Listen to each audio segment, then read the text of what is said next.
Meu Deus. É ao vivo ainda, cara? Muito boa noite. Que alegria estar com vocês nessa tarde de calor abafado. Mas esse calor não é só o calor do sol. Tem um calor humano aqui dentro também. Que alegria te receber aqui, Elaine. Seja muito bem-vinda. Obrigada por ter aceito o nosso convite para contar a sua história, que é uma história maravilhosa. Eu que agradeço. Muito boa noite para todo mundo que está nos ouvindo, nos assistindo. Já faz um tempo que a gente quer fazer esse encontro, né, Jana? E eu estou muito honrada, muito feliz de estar na segunda temporada, né? Até queria parabenizar vocês, porque não é fácil manter um podcast e ainda mais, assim, com tantos convidados diferentes, com muitas histórias inspiradoras. E eu acho que é isso que o sucesso de vocês está aí, de trazer histórias inspiradoras e de vocês serem super acolhedoras com todo mundo que vem aqui. Obrigada mesmo. Nós que agradecemos. Boa noite, Carol. Boa noite, boa noite. É um prazer receber você aqui, conhecer um pouquinho sobre a sua história, né? E você também inspirar outras pessoas que elas conseguem seguir o seu caminho, assim como você conseguiu, né? Obrigada, Carol. Eu falo assim, eu olho para trás e eu tenho orgulho, assim, sabe, da história, de todos os perrengues que a gente passou, que eu passei, porque tudo isso faz com que a gente se construa como ser humano, como uma mulher melhor, uma pessoa melhor. E eu acho que o mundo precisa disso, né? Que todos os dias a gente tem a chance de ser melhor. Então, esse é o meu lema, ser melhor todos os dias. Pelo menos um pouquinho, pelo menos tentar, né? Porque é um exercício constante e difícil ser uma pessoa melhor. É verdade.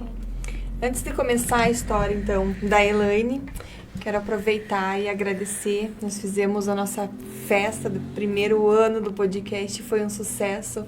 Foi uma festa, assim, maravilhosa. E agora nós temos patrocinadores, né, Carol? Então, nós precisamos agradecer aos nossos patrocinadores. Quer começar, Carol? Então, vamos agradecer, claro, a todos que estão aqui nos ouvindo, né, nesse ano. Agradecer a todos que participaram e, claro, com certeza, nossos patrocinadores. A Lu, que chegou. A Lu é a nossa...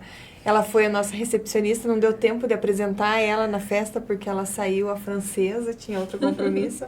Então, tá aí a nossa ouvinte de todas as histórias. Ela sempre leva o sorteio, porque quem tá online... É ela. É sempre ela.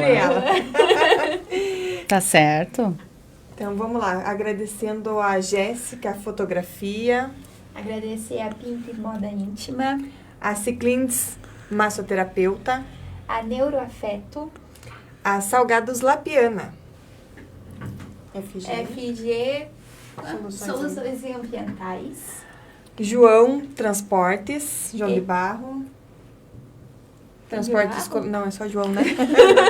João Transporte Escolar. A Eliane Marques, que foi responsável pela nossa maquiagem. Que nos deixou linda. O Instituto Capacita Já, é um instituto novo na Lapa. Vai ser inaugurado dia 22 de fevereiro. Gente, fiquem ligadinhos que tem tudo para ser um sucesso. A Ortobon Lapa. A Urban Store. A Camila Scheffer, a nossa vereadora. Isso aí. O Lucas Taborda, que é o nosso músico, que fez um sonzinho super legal para nós lá. É isso aí, gente. Então, muito obrigada a todos. E vamos lá, então. Vamos dar início à sua história. Conta para nós aí que eu estou, apesar de conhecer a Elaine, eu estou curiosa para saber, assim, ao vivo e a cores, né? Quem é a Elaine Piovesan? Quem é a Elaine, né? Bom, eu sou a Elaine Piovesan, eu sou da Lapa, eu me criei aqui na Lapa. Aliás, eu amo a Lapa, quando eu fico muito tempo sem vir para cá, eu moro em Curitiba há mais de 15 anos, eu fico com essa necessidade de renovar as energias. Então, eu tô sempre vindo aqui para Lapa, adoro aqui. Eu voto aqui na Lapa, então eu tenho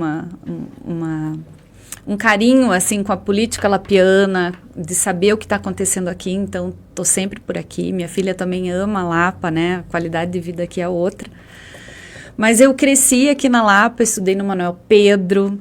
Aliás, foi lá que eu comecei a me expressar com roupa, com moda. Porque imagina, anos 80, eu nasci em 1977, façam as contas. Sou uma senhora. Eu digo, apesar de da minha mente não estar conectada com o meu corpo, porque a lei da gravidade está se validando no meu corpo, mas a minha mente não está acompanhando.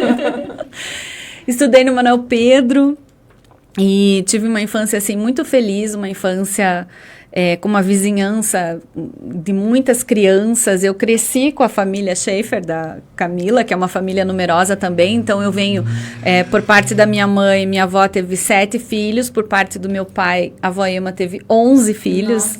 Então, imaginem, né, o tamanho dessa influência das tias e da primarada. E eu tive uma infância bem raiz, né, brincando na rua, diferente da minha filha, né, que hoje a gente tem um pouco mais de receio e morando na capital é mais difícil, né? E bem raiz, e eu falo assim que eu construí muitas memórias afetivas brincando na casa da avó Ema, que era o nosso reduto ali, nosso ponto de encontro, e eu acho que me marcou muito, né, na infância, e eu acho que marcou também a vida dos meus primos, porque apesar da vida nos levar para outros caminhos, né, a gente tá sempre junto, a gente tem um grupo no WhatsApp que é meio morto, assim, o grupo, né, mas quando alguém precisa de alguma coisa, alguém tá passando algum apuro, todo mundo tá lá para dar um apoio, para ajudar, para perguntar se tá precisando, então a gente é muito unido, e eu acho que é graças a essa vivência juntos, assim, familiar, sabe, e eu cresci aqui na Lapa, depois eu fui pro General Carneiro, né, e como toda criança e adolescente sofri muito bullying, eu repeti a 6ª série, e naquela época, imagina, né, anos 80 ali, quase 90, o repetente carregava um estigma muito grande, né, você era repetente, você não podia mais estudar de manhã, você tinha que ir para a turma da tarde, então era você ir para a turma da tarde. Então eu fui para a turma da tarde, eu era ruim em matemática, reprovei. A turma da tarde geralmente era piorzinha. Em matemática, né? Mas olha que engraçado, passei, assim, um perrengão, porque, imagina, não se falava em saúde mental, não se falava em empatia, né? Então, bullying, os próprios professores eram muito cruéis, né? Sim. E, claro que eu tive muitos professores bons, mas tive também uns demoninhos. Mas eu fui para a turma da tarde e olha que interessante, as minhas melhores amigas, hoje que eu converso, até hoje, eu conheci nesse ano que eu fiquei na turma da tarde, que eu repeti a 6ª série. Então, para mim, eu tirei algo de positivo dali, né? E aí eu voltei para a turma da manhã, e olha que interessante, em 1992 eu estava na 8ª série, e eu tive um desenvolvimento corporal muito rápido, assim, e para minha autoestima foi maravilhoso, porque eu dei um boom, assim, e naquela época minha mãe começou a me colocar nos concursos de beleza. E aí eu comecei a ficar rodeada daquela mulherada que ia nos concursos, era o rolê dos concursos. Então, Nádia Burda, porque tinha o Miss Lapa, a Silvia e a Patrícia Reis. Aliás, eu e a Patrícia, a gente tinha uma rivalidade ali, porque ou ela ganhava ou eu ganhava, a gente concorria fora da Lapa também, era muito interessante. E naquela época de colégio, tinha muitas meninas malvadas. E esse ano da 8ª série tinha muitas Reginas George no meu pé. E o Geraldo, eu lembro que o Geraldo, que era o rei, né, das produções do carnaval, junto com a Adriana Dembinski, eles me adotaram naquele ano e produziram o concurso de Rainha do CGC 1992. Então, gente, me respeitem, porque eu tenho um título aqui na Lapa. Eu sou Rainha do CGC 92. E aquela faixa me trouxe muitas coisas boas, assim, me trouxe popularidade, me trouxe outras faixas depois disso, porque aí eu participei de outros concursos e tudo mais, o que era da época, né? Eu vejo muita gente criticando, porque concurso de beleza, mas era aquele contexto social que a gente vivia, sim, né? Então, eu não me arrependo, eu acho que foi muito legal, assim, pra mim, me trouxe muitas coisas, e a adolescência é aquilo, né? A gente passa altos e baixos, e, claro, sofri bullying, eu tinha a orelha de abano, tinha um nariz italiano, tinha uma giba gigante, assim, bem no meio do nariz, herança italiana, e aquilo me pegou, sabe? Ali foi uma época, assim, que eu sofria muito, assim, eu não queria amarrar o cabelo, eu tinha muito receio, assim, das pessoas ficarem comentando, o que me rendeu algumas intervenções depois disso, né? Eu fiz a correção de orelhas e fiz outras 5 cirurgias no nariz, que me renderam, né, um problema de respiração, e hoje eu respiro como a minha pug. E não estou satisfeita. Então, para você ver o que, né, uma coisa pode causar na cabeça das pessoas, pequena, né? Às vezes, né, Então você vai mexendo e quanto mais você vai mexendo, mais você quer mexer. Então tem que vir alguém e falar, Elaine, né? Deu já. Isso é uma ferida da infância. É uma ferida da infância. Tem que ser infância. curada agora. Né? Mas me incomodava muito, assim, porque todo mundo falava, e é interessante porque quem faz mais esse tipo de comentário, geralmente são as pessoas de dentro da família, né? Muito próximas, assim. Hoje, as nossas crianças, a minha filha, por exemplo, ela tem 10 anos, ela consegue identificar quando alguém está fazendo bullying com o coleguinha, porque isso é muito falado nas escolas, né? Naquela época, imagina, nos 80, 90 e 2000, eu acho que foram as décadas mais tóxicas que a gente já viveu, né? Porque era tudo muito... E assim, o legal parece que se você colocasse apelido no coleguinha... Ah, sim, era bonitinho. Tirando sarro, né? Eu sempre fui aquela também, todo mundo pegava no meu pé. E tinha as panelinhas, tinha né? as panelinhas. E a gente não era das panelinhas. Eu tava sempre fora das panelinhas. Mas e daí você fala, mesmo você indo para os concursos de beleza, você continuava sofrendo bullying na escola? Sim, sim. Sim, porque imagina, daí piorou, né? Fala, nossa, ela tem um corpo bonito, mas tem um narigão. Era essa coisa, assim. Mas, né, a gente vai superando, né? Sim. Eu acho que a gente é salvo pela construção de autoimagem que a gente faz, né? Por isso que eu falo, eu fui para o ramo da moda, mas eu acho que tem muito essa coisa de construção de imagem, que você tem desde a infância, assim, que você vai trabalhando, e aí você consegue, né? Porque sem apoio nenhum, você sozinha tem que se autocurar, né? E eu acho que eu acabei conseguindo isso e indo para essa área da moda, que eu sempre gostei, eu sempre quis moda, apesar de estar estudando aqui. Veja, no Manuel Pedro, naquela época a gente não tinha muita opção de moda, de calçados, assim, e tinha um uniforme, a gente podia se autoexpressar através dos acessórios, dos sapatos, e a minha mãe me ajudou muito nisso, porque ela comprava coisas diferentes, às vezes era o mesmo modelo do tênis, mas de cores diferentes. Então, eu brincava com aquilo, eu trocava os cadarços, eu ia com um pé de cada cor, eu já tinha essa intenção de me impor, assim, esteticamente. E hoje eu falo, assim, da importância que é os pais incentivarem as crianças nessa construção de imagem estética, de você incentivar o teu filho a olhar o guarda-roupa, a entender o que é uma peça de cima, o que é uma peça de baixo, participar do processo de compra, ajudar a arrumar o armário e deixar a criança se expressar, né, através das estampas, das misturas de cores. Tudo isso vai refletir no teu gosto por arte, no teu gosto por decoração, no teu gosto pelas pessoas, né, pelo que você vai valorizar de arte, de beleza lá na frente. Isso é muito importante. Que legal. Tudo é reflexo, né? E é legal ela falar isso, porque geralmente os pais acabam deixando isso uma coisa meio, né, tipo, não, é essa roupa que você vai vestir, não Sim. Deixa a criança ter a liberdade de escolher, né? Sim, de veja. Colocar uma bota de chuva com uma bermuda e uma camisa. E pode reparar, às vezes você sai e você vê uma criança de fantasia. E aí tem gente que fala, nada a ver aquela criança. Gente, aquela criança, ela tá usando a imaginação, ela tá construindo a imagem estética dela ali, ela tá se achando o máximo, ela tá segura de si, então ela tá com autonomia, que é o que a gente precisa para as nossas crianças, para que elas não tenham medo de combinar, né? Porque eu venho de uma época, eu me formei em moda em 2007, em que tinha as revistas com certo e errado. Tinha lá a foto da pessoa com uma tarja preta no rosto escrito errado. Imagina fazer isso hoje, né? Aquilo ali era uma ditadura da moda, né? Hoje a moda está democrática, as crianças podem usar o que quiserem. Nós, mulheres, podemos invadir o guarda-roupa dos homens e usar. Os homens também, alguns mais ousados, estão fazendo isso, né? Então, isso é expressão de imagem. E assim, você falando, a gente começa a perceber, né? Você vem de Curitiba com um estilo totalmente fashion, quando chega assim, uau, né?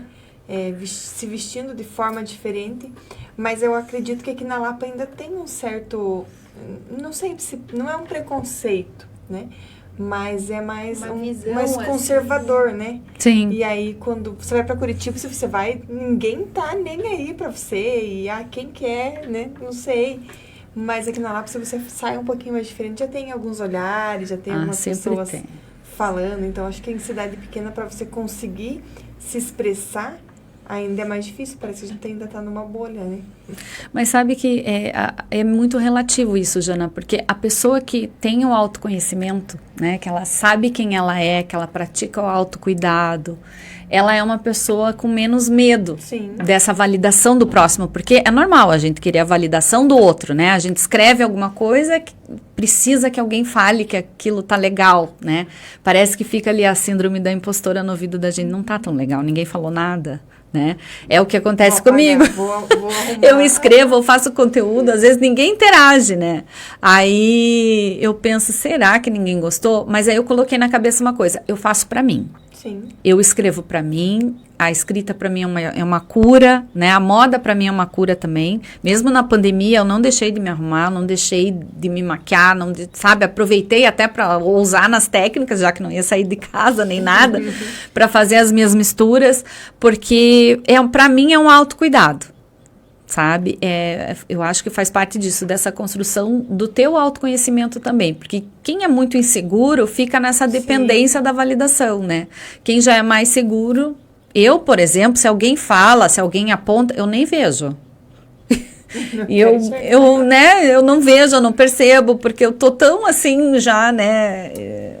Não digo lá na frente, mas eu tô tão escolada disso que pra mim não vai fazer a menor diferença. Imagine, eu tenho uma playlist no Spotify. Às vezes eu mesma pulo as minhas músicas que eu escolho. Então, se nem a minha opinião importa, às vezes, imagina a tua, sabe? A dos outros. Então, eu acho assim, que você tem que procurar ver o que é melhor pra você. Se você gosta de usar, use, porque a vida é tão curta. Sim. Né? Outro dia tinha uma amiga que falava, eu quero tanto usar chapéu. Eu falo, usa o chapéu. Nem que seja para você sair e já voltar, mas que role uma foto, né? Para você registrar esse momento, já que você gosta tanto, porque a gente fica insegura com os outros e, na verdade, os outros não estão nem aí. Não tá nem aí, verdade. E você falando da tua mãe lá, que ela te ajudava na escolha de acessórios, eu vejo muito que isso deve ter impulsionado, né? Porque eu, na minha infância, minha mãe... Eu não lembro da minha mãe usar maquiagem, minha mãe nunca usou, era sempre o básico. Então, assim, eu fui começar a conhecer maquiagem depois que eu fui mãe. Foi bem interessante, assim. Aí, depois que eu fiquei careca, foi mais ainda. Porque daí minhas... Nossa, eu ia nos eventos, assim, também sou top model pernambucana. Eu tô sabendo, está desfilando, tá arrasando. E agora eu tô realizando um sonho de infância. Veja. Lá atrás, né? Tô resgatando.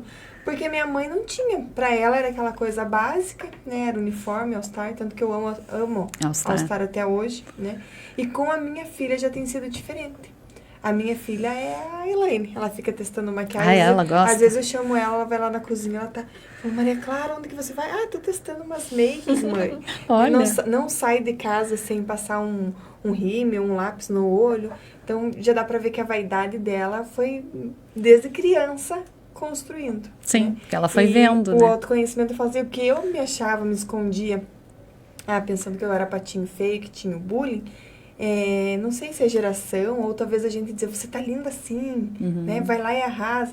Ela tem uma autoestima gigante. E eu vejo... É outro chip, né? Outro chip. Eu vi, assim, quando você começou a falar, falei, meu Deus, a futura Maria Clara tá aqui. E olha que engraçado, a minha filha é totalmente low profile. A Helena é totalmente esportiva, ela não curte maquiagem, assim, no máximo, assim, né, é muito engraçado, porque eu sempre quis fazer balé.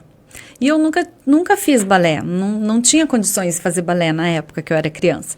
E quando eu tive ela, eu falei, imagina ela que linda de balé. Então ela fez, nossa, total, né? Aí no jardim ela fez balé, mas ela não curtia muito balé. Aí, mais tarde, quando ela quis fazer alguma coisa, a gente falou, então vamos escolher o que ela quer fazer. Desde o começo ela falava, luta. Eu falava, nada a ver essa menina fazer luta, né? Imagina, que dó, um monte de menino, né? Porque na minha época tinha coisa de menina e coisa de menino. Não tinha essa miscigenação, assim, né? De meninos e meninas fazendo as... E eu fui fazer aulas experimentais com ela e ela se apaixonou pelo taekwondo. Ela se apaixonou. E a gente pegou um campeão mundial que dá aula em Curitiba, que ele tem uma didática com criança, que é uma coisa, assim, sabe? Marcelo Barreto. Ele é maravilhoso. E a Helena amou a aula dele, tanto que esse ano ela vai para faixa preta. Meu Deus. Meu Deus. Esse ano. Que legal. A Helena vai para faixa preta, ela não desistiu, com 10 anos. Caramba. e vai continuar porque ela se achou ali. E eu também, sabe, quando eu vi, me surpreendeu, porque tinha muitas meninas fazendo. Na turma dela tem muitas meninas e de várias idades. E as meninas, vou falar para vocês, são as que mais se dedicam, assim, os chutes melhores, as performances que elas fazem na quebra de tábua, elas são muito boas. Então eu fiquei mais tranquila, porque não é um ambiente masculino, é um ambiente muito misto e até muito feminino. E é interessante porque ela não é da maquiagem, ela não é muito da moda, mas quando tem, por exemplo, uma ocasião especial, ela gosta de um brilho. O pai dela ensinou ela a andar de skate, o skate dela tinha alguma coisa com glitter rosa, sabe? Ela tem essa coisa esportiva, mas ao mesmo tempo ela tem essa coisa muito feminina, delicada, que ela gosta de mostrar também, né? É muito legal isso, muito legal. E é legal porque você mesmo assim, você apoia, né? Porque eu vejo que tem muita gente que acaba falando assim, não, mas isso não é coisa de menina. Sim, não, por que você não é que nem a mãe? A mãe é que ela gosta de maquiar, gosta de fazer isso, gosta de fazer aquilo. Porque às vezes, querendo ou não, tem umas pessoas que a gente acaba forçam, influenciando, né? Acaba querendo, né? Eu confesso que eu forcei um pouquinho em várias coisas, mas não tive sucesso. E é interessante, nem sei se a Helena vai gostar que eu conte isso, né? Porque os filhos têm isso, né? Ai, mãe, você vai falar isso. A mãe queima filme, né? Mas no segundo ano, agora ela vai pro 5º, mas no segundo ano, não me lembro se foi no segundo ou no terceiro, me chamaram na escola, que ela tinha batido no menino. E aí eu pensei, mas ela aprende que não pode bater, né? E ali o Marcelo ensina muito defesa pessoal. Aí eu fiquei naquela, né? Aí eu fui conversar com o Marcelo antes de ir na escola. Falei, Marcelo, ó, chegou isso, esse recado da diretoria, eu vou ter que ir lá falar, porque a Helena bateu num menino. E aí ele falou uma coisa que eu nunca mais esqueci, eu falo para todas as mulheres, assim. Ele falou assim, Elaine, não repreenda a Helena. Porque vocês, mulheres, são repreendidas desde a infância. Se aconteceu isso, alguma coisa o menino fez. Ela se defendeu. Se ela machucou, foi porque ele não tem habilidade e ela tem.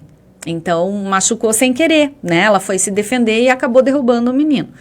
E eu achei aquilo tão legal, porque ele falou, se a gente repreender ela agora, ela vai ser aquela mulher lá na frente que vai estar numa reunião de executivos, vai precisar falar mais firme e botar a tua opinião ali em voga e alguém vai repreender ela e ela vai se recolher e vai deixar pra lá, né?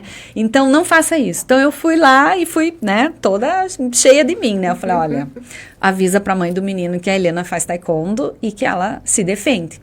No fim das contas, o menino ficou amigo dela, né? Nunca mais teve nenhum, né? E ele acabou entendendo que ali não dá pra... Mas ele tinha feito alguma coisa? Tinha. Ah, então ela se defendeu mesmo. Ela se defendeu. E ela já tinha me falado, mãe, eu me defendi. Ele veio pra cima de mim, eu botei ele no chão. E pronto. Tá, a importância de meninas fazerem Olha, luta, meninas né? têm que fazer luta. Eu achei um charme. E me conta uma coisa, quando você era criança, se perguntassem pra você o que você queria ser quando crescer, você já tinha essa ideia de que eu quero trabalhar com moda, já vinha essa construção? Eu, assim, quando a gente é criança, a gente tem muitos sonhos, né? Eu já quis ser cantora, já quis ser professora eu realizei, né, de ser, mas eu tinha essa coisa, assim, de fazer algo que transformasse através da beleza. Eu queria alguma coisa com a beleza. E a moda, para mim, sempre foi muito importante. E eu lembro que eu mesmo fazendo o curso de moda, eu via os professores, às vezes, trazendo informações que eu não concordava, sabe? Do tipo assim, então, a tendência é essa. Tá, mas a tendência é o amarelo. Igual agora no verão que tá esse amarelo manteiga. Mas não é bom para todo mundo esse amarelo, né? E por que todo mundo vai ter que usar esse amarelo? Era muito imposto, né? Então, eu trazia essas provocações, assim. E eu sempre acho que a moda não é nada fútil. Na época que eu comecei a fazer moda, falavam, vai fazer moda, vai fazer roupinha. Que nada a ver, sabe? Era muito assim, a gente sofria muito com preconceito. Hoje a gente sabe que a moda tá em tudo. Sim. Né? A moda tá no carro que você escolhe, a moda tá na pia, nos utensílios de cozinha que você escolhe pra tua casa, a moda tá na decoração, ela tá nos livros, ela tá na arte, ela tá o tempo todo em todo lugar. Só que a gente não percebe isso, né? Que nós somos levados pela moda, né? E eu comecei a entender isso quando eu comecei a estudar cool hunting, que é o caçador de tendências, né? Então, você começa a observar as pessoas e captar sinais que essas pessoas na rua, no dia a dia, no convívio com você, estão te trazendo. Então, uma cor que está se repetindo, um tipo de amarração de cadarço dos adolescentes que está se repetindo, que começou na escola e que aquilo pode virar uma coisa maior. E aí, transformar isso em informação e essa informação ser disseminada para outras áreas. Né? Veja, quando eu estudava moda, eu tenho um amigo, até hoje um amigo meu, que ele trabalha dentro do departamento de design da Nissan. Então, a estampa que você tem no banco do teu carro, ele que faz.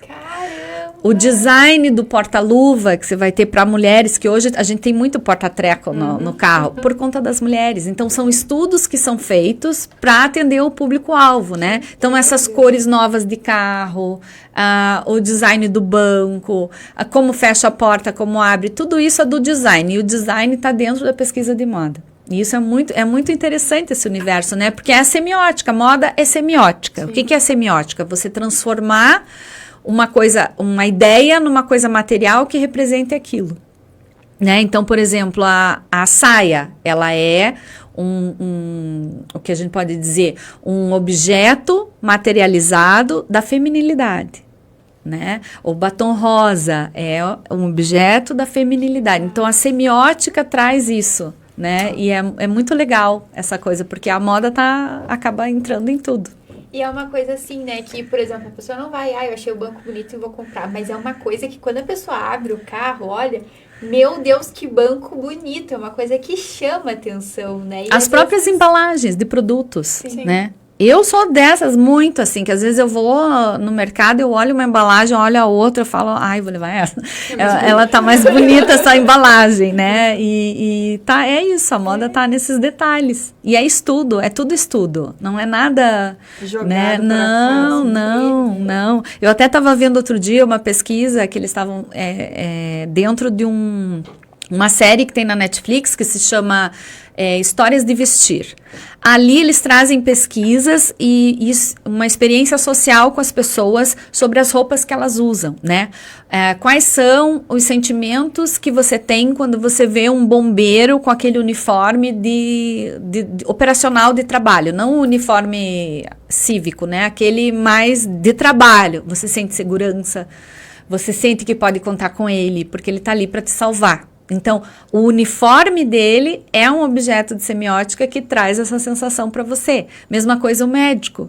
Tem um médico ali com um jaleco branco, todo branco, e tem uma pessoa vestida de terno. Aí fala, os dois são médicos, com qual que você vai? Aquele que você se sente mais seguro. Provavelmente você vai escolher o de jaleco branco, porque a roupa representa aquilo também, né? E é engraçado, porque mesmo quem não gosta de moda, faz um cálculo do que vestir. Né? Todos os dias a gente faz um cálculo, a gente pensa como vai ser a nossa agenda do dia, e aí você já pensa, vou usar aquela peça com aquela peça, a previsão do tempo, né, que a gente precisa olhar sempre. Você olha aquilo, você vai escolher peças e vai compor um visual que vai te deixar segura durante o dia todo para todos os compromissos que você vai ter. Isso é um estudo. E sabe que eu até acompanho uma menina, e agora você vai conseguir medir. Eu, assim, sou muito em dúvida. De manhã eu olho assim... eu vou com essa roupa, né? Às vezes coloco uma, daqui a pouco eu tiro e coloco outra.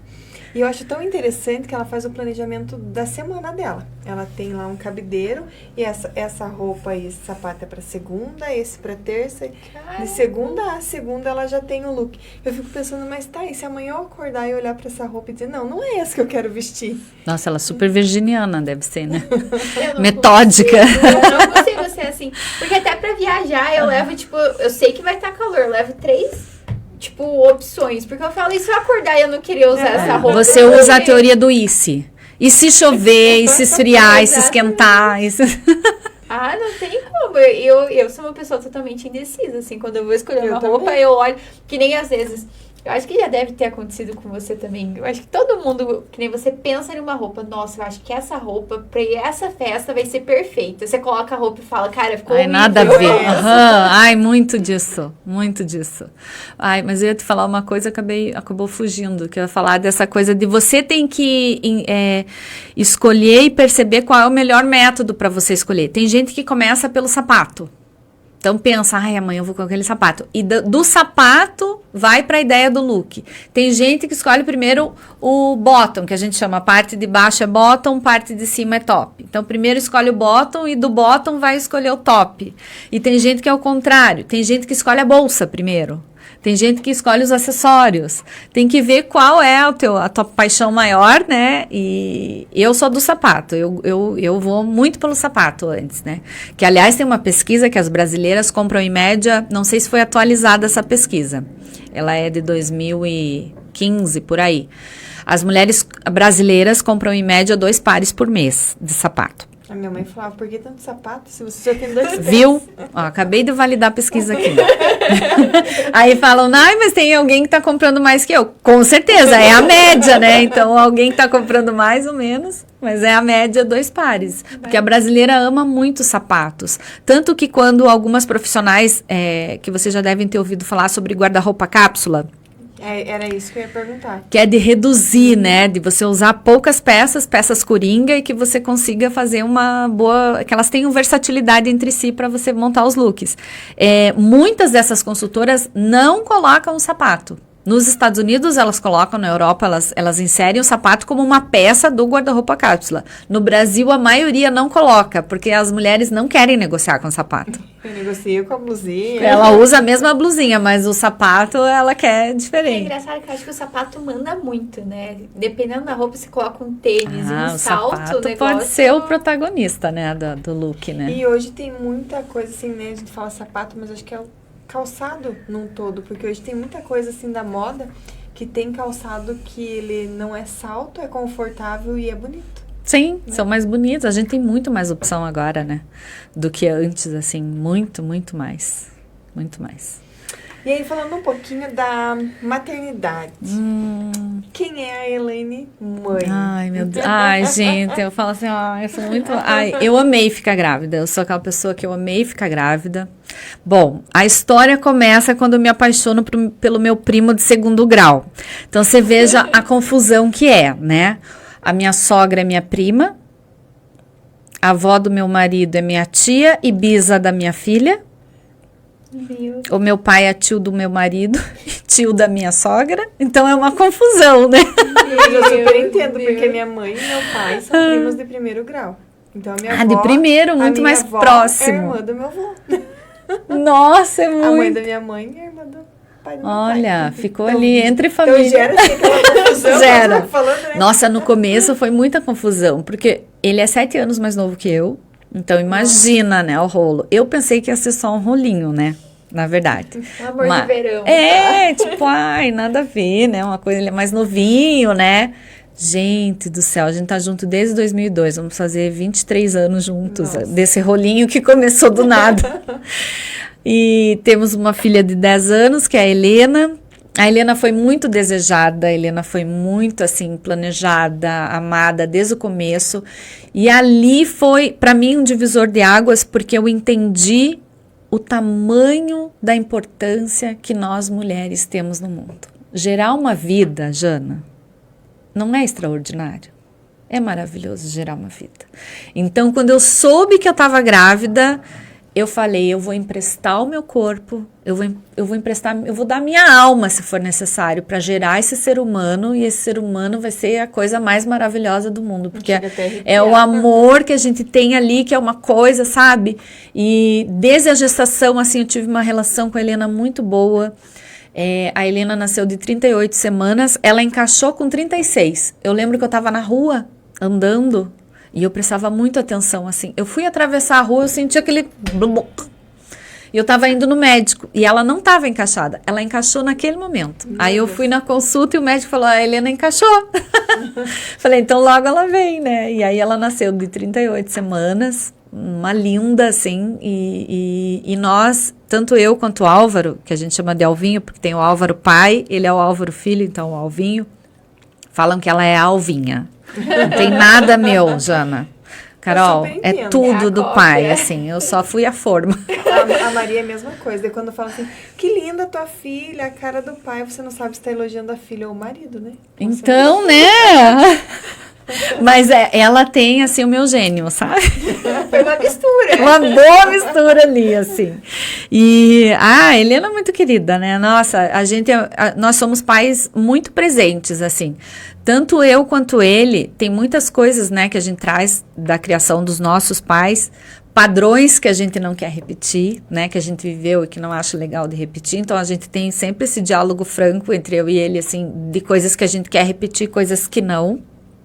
Porque a tendência é a gente melhorar, a evolução da espécie, né? E a gente tem muito isso de ser presente na vida dela. E é engraçado a relação Helena com a mãe e Helena com o pai. Helena com a mãe é uma coisa mais pragmática, mais prática, mais assim, sabe? Com o pai é uma coisa... eu tenho até preguiça às vezes. Eu costumo dizer que eles não conversam, eles miam.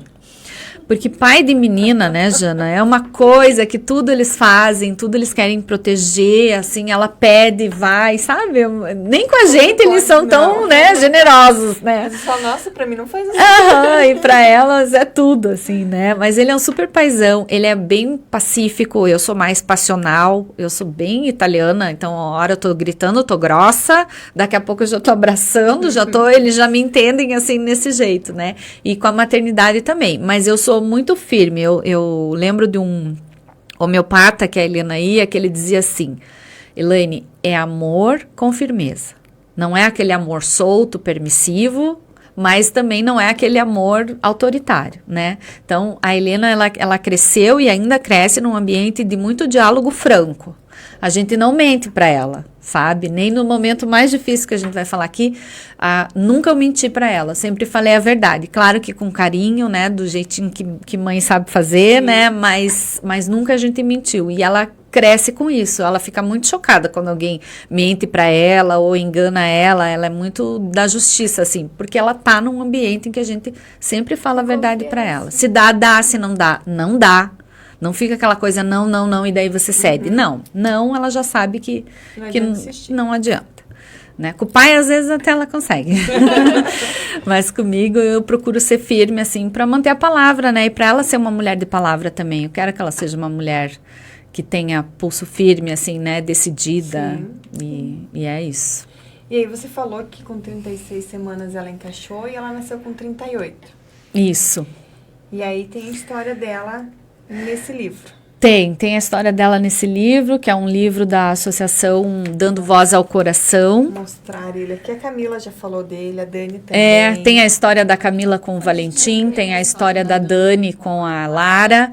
É um compilado, assim, de histórias de mães que receberam diagnósticos inesperados e difíceis. E muitas mães que têm esse diagnóstico até hoje, né? Eu tenho muita gratidão de ter passado por um diagnóstico inesperado e ter saído dele, assim, né? Porque a Helena foi um milagre. Ela tinha 1 ano e 10 meses, eu lembro até hoje, foi dia 2 de abril de 2016, estava um dia bonito. E ela estava vindo já de um resfriado que não sarava. E nesse dia eles fizeram a radiografia do pulmão e viram que ela estava com pneumonia. E aí, né, você fica naquela, né, meu Deus, pneumonia super grave, né, e em 2 dias ficou ainda mais grave, porque a bactéria migrou do pulmão para o rim. Nossa. Então, a gente tava com 2 problemas, o pulmão e os rins que pararam de funcionar. Então, ela fez diálise peritoneal 12 horas por dia, durante quase 40 dias. E o título do capítulo, que é o último capítulo desse livro, se chama Shua versus 5%. Porque ela tinha só 5% de chance de sobreviver. Shua é uma síndrome raríssima, síndrome hemolítico urêmica atípica. Nossa. É uma síndrome que ataca todo o sistema imunológico, então a pressão dela ficou instável, ela tinha risco de AVC, a tipagem do sangue dela, para você ter uma ideia, os médicos às vezes desregulavam, eles não conseguiam ver a tipagem do sangue dela. Corria todo tipo de risco, era super raro, tinha acho que 1 ou 2 casos no Brasil só. E ela não teria muita chance, né? Então foram assim 63 dias que eu falo que eu parei de respirar, porque eu morei no hospital, tanto eu quanto o Alvin, a gente ficou lá. E a gente viveu assim, a gente dormiu muitas noites naquela cadeirinha da UTI, então Eu falo que uma mulher que dorme naquela cadeira, ela sabe exatamente o que é o amor de mãe. E aí eu pus à prova, né, o amor de mãe. E ali, Jana, eu entendi o significado de implorar e prostrar-se a Deus. Ali, assim, eu me aproximei de Deus, porque eu vi que eu não tinha saída. A minha filha também, né? Ela chegou com, acho que 15, 16 quilos, ela chegou a pesar 8. Meu Deus. E eu ouvindo dos médicos, né? Que ela ia fazer transplante, que não tinha o que fazer. Então, assim, ali foram momentos, assim, de muita oração. Eu rezei muito, eu orei muito. E eu tinha uma coisa, assim, uma força, assim, alguma esperança, que eu acho que é a esperança das mães do TI, assim, que você se apega com um mínimo de esperança, que era os 5%, que eu falava, minha filha vai sair daqui. E eu lembro que o nefrologista que atendia ela, que é um senhor que hoje tem 80 anos e até hoje ele faz questão de acompanhar o caso da Helena. Ele era um senhor, assim, sabe, bem ríspido, assim, sabe. Ai, briguei muito com ele lá no hospital. E eu dizia para ele, Dr. Daltro, o nome dele, Daltro Zunino, especialista renomado aqui no Paraná. Eu dizia, Dr. Daltro, a Helena vai sair andando do hospital. E ele falava, Elaine, você não pode se iludir desse jeito. Ele dizia na minha cara, ele dizia. E eu falava, Helena, vai sair daqui andando, porque eu acredito em Nossa Senhora. E eu ia nas novenas da Nossa Senhora do Perpétuo Socorro, e eu sentia uma coisa muito boa quando eu ia, das poucas vezes que eu saía do hospital, né? E eu estava amamentando ainda, então o desmame foi chocante para mim, foi traumático para mim, porque eu lembro que eu ia para casa tomar banho, e eu tinha que esgotar o leite, né? Porque o peito fica daquele jeito. E era aquela coisa assim, o chuveiro era água, leite e lágrima, de tanto que eu chorava, assim, porque eu queria continuar, sabe? Eu amava amamentar, eu amava. Assim, né, da gente, às vezes ela nem queria, eu falava, ai filha, vem mamar, tá na hora de mamar.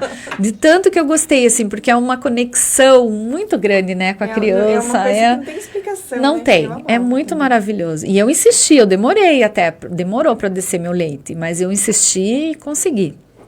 E ela ficou ali, ela pôs o catéter para fazer a diálise peritoneal, e para Deus tudo é perfeito, né? Teve não eram todas as enfermeiras que tinham a capacitação para ligar ela na máquina, e até teve 2 que desistiram porque não conseguiram, de tão emocionadas que elas ficaram de ver a Helena tão pequenininha e ter que ligar ela ali, era desconfortável, assim, foi bem complicado achar alguém que abraçasse a causa ali e que, né? Agisse como profissional naquele momento. Isso, e aí a gente conseguiu, e teve, assim, ela fazia 12 horas e teve um dia que uma delas não pôde ir, então atrasou para tirá-la da máquina, ela acabou fazendo diálise mais do que o tempo que ela deveria ter feito, e isso deu uma desidratada nela. E aí os médicos pediram para tirar, e foi bem no final de semana do Dia das Mães. Aí os médicos falaram, ela vai ficar 48 horas sem fazer e depois volta a fazer, porque eles não tinham esperança, só eu que tinha, eu e o pai dela. E aí foi o final de semana do Dia das Mães. E no Dia das Mães, sem a máquina, ela fez xixi. Eu falo, foi o melhor presente que ela me deu na vida, foi aquele xixi. E aí, imagina, 40 dias sem fazer xixi.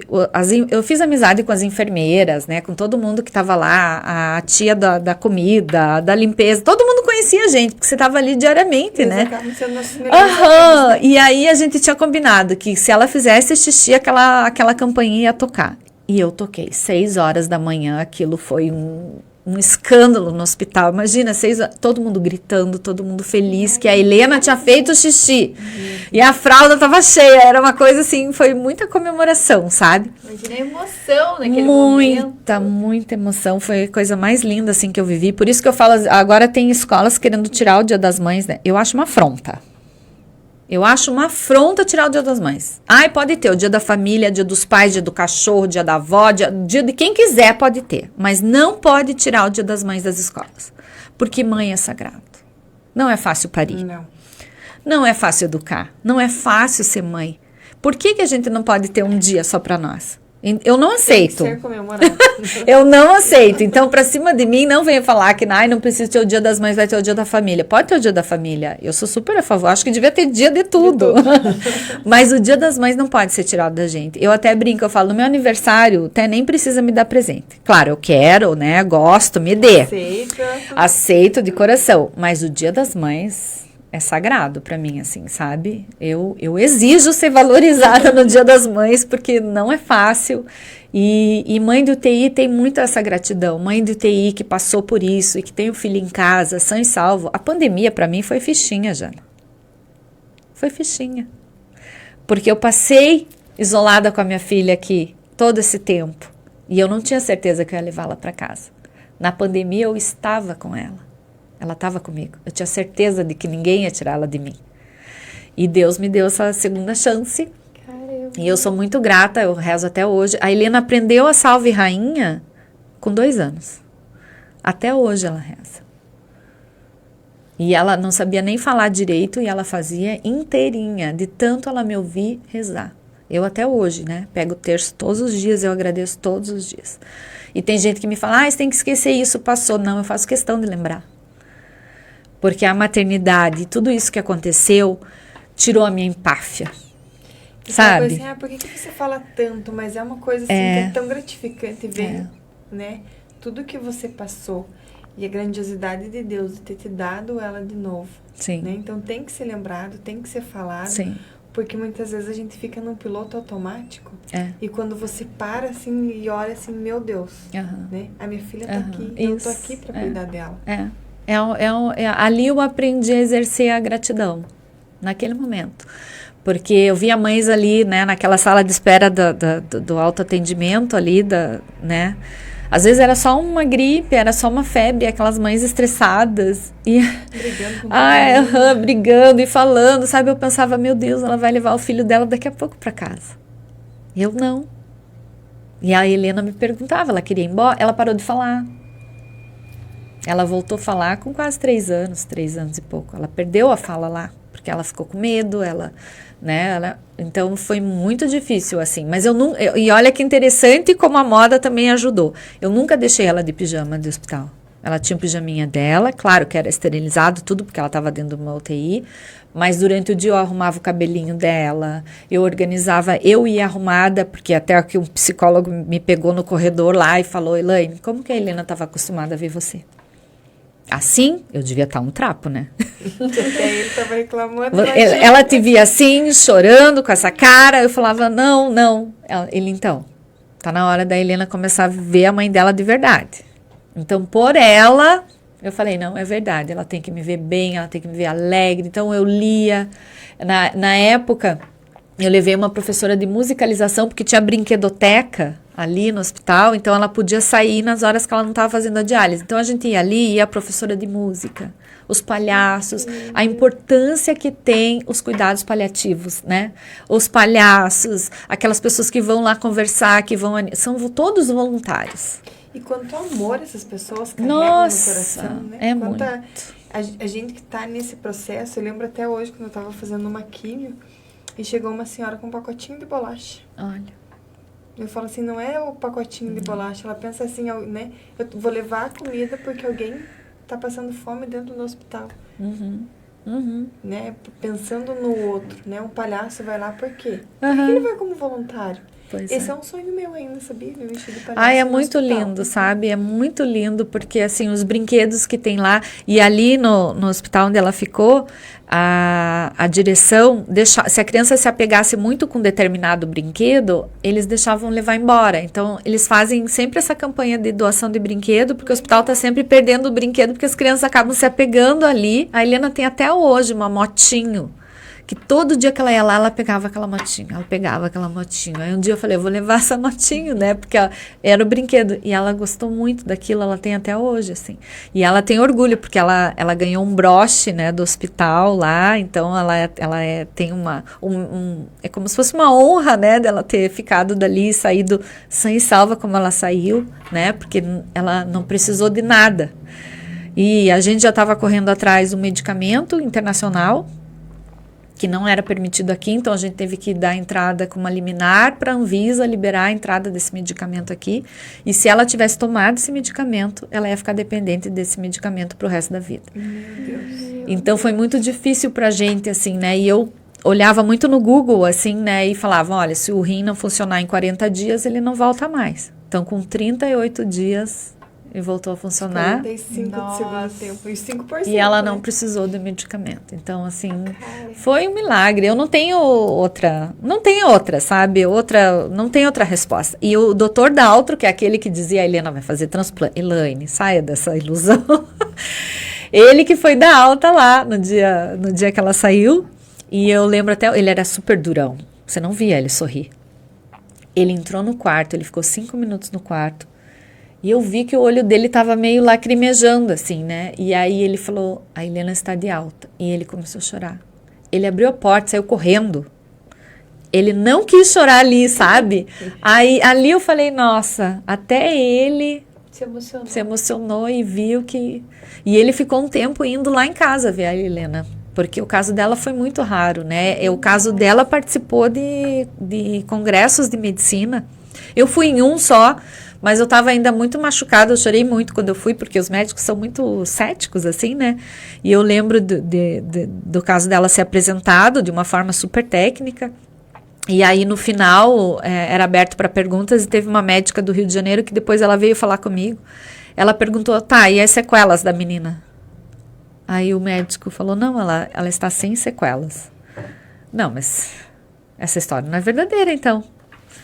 E depois ela veio falar comigo, perguntou, ela falou, olha, eu nunca vi isso. Eu tenho 40 anos de medicina, eu nunca vi. E é um caso raro. No hospital, até hoje, a gente frequenta lá, porque o médico que atendeu ela, a gente tem um carinho muito grande por ele, então sempre a gente está indo ali visitar, ele gosta de ver ela e saber, né, o que ela está fazendo e tudo mais. E ele fala que até hoje não entrou nenhum caso igual, assim, ao da Helena, sabe? Graças a Deus, né? Porque é muito raro e foi muito rápido que eles diagnosticaram, assim, ela teve muita sorte. Na verdade, assim, a gente escuta e não tem outra explicação a não ser Deus. Não tem explicação. É aquelas coisas que a medicina não explica, né? Só Deus. Aham. E Deus vai colocando as pessoas certas ali, né? De olhar e alguém chega e alguém fala e as coisas vão fluindo e aquilo... Nossa, foi... E é engraçado porque antes dela ser diagnosticada, eu como mãe percebi que tinha alguma coisa a mais. Que não era, mas ninguém tinha falado pra mim. Eu ia perguntar quais que são os sintomas que deram pra chegar a esse diagnóstico. É a parada do rim, né? Só que ali, quando eles diagnosticaram que era pneumonia, eu via ela amarela e eu falava, tem alguma coisa, né? E aí o Alvinho ficou sabendo do diagnóstico antes que eu e ele pediu para ninguém me falar. Porque ele queria falar no momento certo. Porque ele também viu que, né, os médicos tiraram a esperança, né? E eu falava, mas tem alguma coisa... não tem, né? Tem alguma coisa errada. Aí eu olho pela janela do hospital... Tá a minha sogra, minha mãe, do lado de fora. E aí o médico liberou a visita e eu louca, né? Eu falei, como assim liberou a visita? A Helena tá no UTI, ela não pode receber visita. Daí que eu fui me ligando, né? Eu falei, tem alguma coisa aí que ela tá recebendo visita, porque, né, o negócio tá feio, né? E aí chegou esse nefrologista e teve ele teve um caso... quando ele fez uma especialização fora do país e ele foi um dos médicos que era residente e que atendeu. Então, ele teve esse insight e falou, não, vamos ligar a máquina e vamos começar a regular. E dali foi... Deu exatamente o que você falou, as pessoas certas no... Total, menina. É só Deus que explica uma coisa dessa.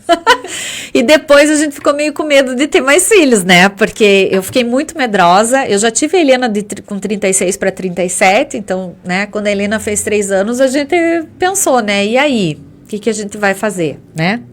E aí que a Helena não escolheu ter um cachorro?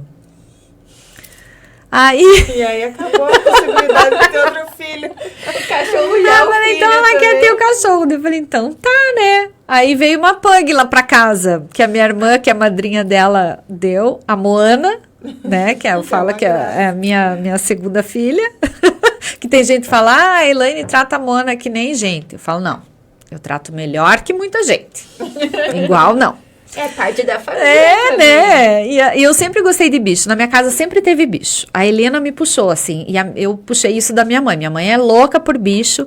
E meu pai sempre teve bichos na chácara. Então, a gente já teve porco de estimação lá em casa. Porque, às vezes, o porquinho era rejeitado. E era muito bebê. Precisava cuidar. Aí meu pai trazia para casa. O que acontecia? A gente se apegava com o porco, dava nome pro porco, colocava roupa.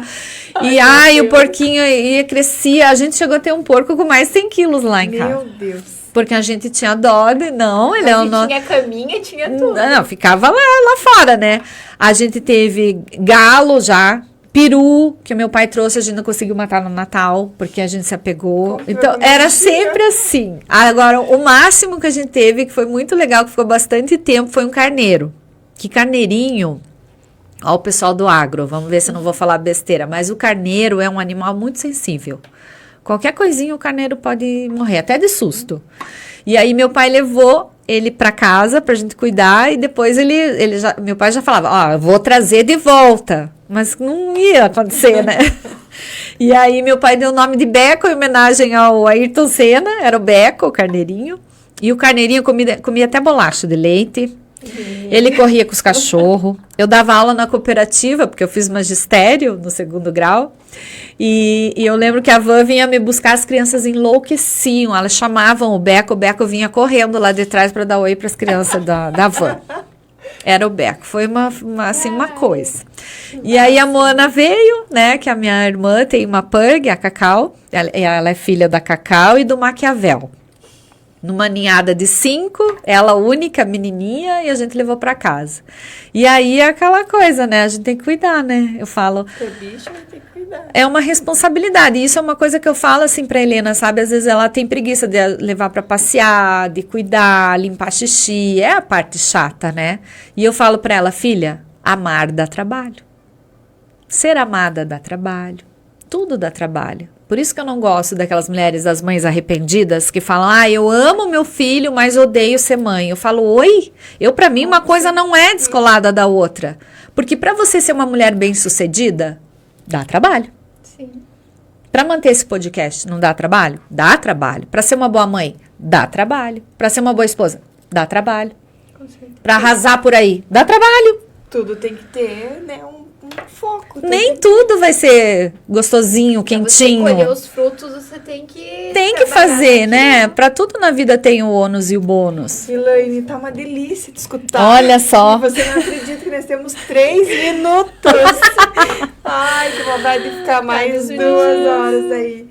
Nesses minutinhos ali, ó, a Lu também colocou lá que foi incrível a nossa comemoração, que também era o patinho feio da escola. Olha lá, a Lu também sofreu bullying. Ela tem que criar coragem. Elaine, eu queria que você, tem tanta coisa que a gente tinha que falar que ainda, mas nesses minutinhos finais você deixasse a sua mensagem para quem tá lá do outro lado ouvindo e se identificou com essa história maravilhosa de várias Elaines, né?